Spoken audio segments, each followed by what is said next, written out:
di salto ostacoli, dominato da Vincenzo Chimirri in sella a Kiwi, e c'è anche spazio per il derby, una gara solitamente spettacolare di cui stiamo seguendo la parte conclusiva. In campo Duccio Bartalucci in sella a V Golda. Per il momento il risultato, il ragguaglio cronometrico migliore è quello relativo a Ionella Ligresti e a Daisy, 141,50. In seconda posizione Filippo Moyerson su Loro Piana Quirky Mare, 142,39. Gli ostacoli, alcuni dei quali propri della specialità del cross della campagna, sono collocati in parte sul normale campo di gara, in parte fuori di esso.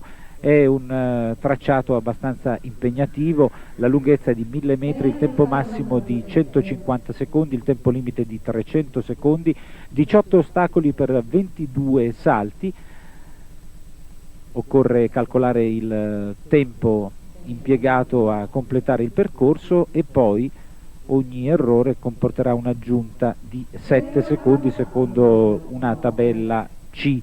Duccio Bartalucci affronta la parte esterna del percorso e si avvia ad affrontare la Ferrarese, che è una specie di doppia gabbia. Il primo elemento è 1 metro, il secondo 1,20 metro, in uscita 1 metro. Ancora nella parte esterna Duccio Bartalucci e V Golda. In precedenza registriamo il 167,07 di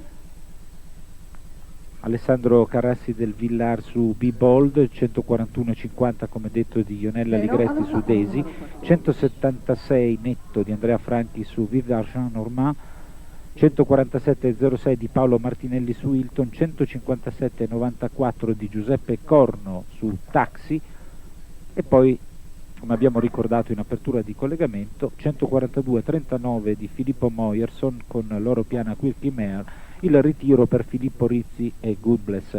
Ora Duccio Bartalucci e V Golda sono tornati sul campo di gara, hanno ultimato il loro percorso in 133,29, però a questo tempo occorrerà aggiungere i secondi persi per errori agli ostacoli. 140,29 il totale, 140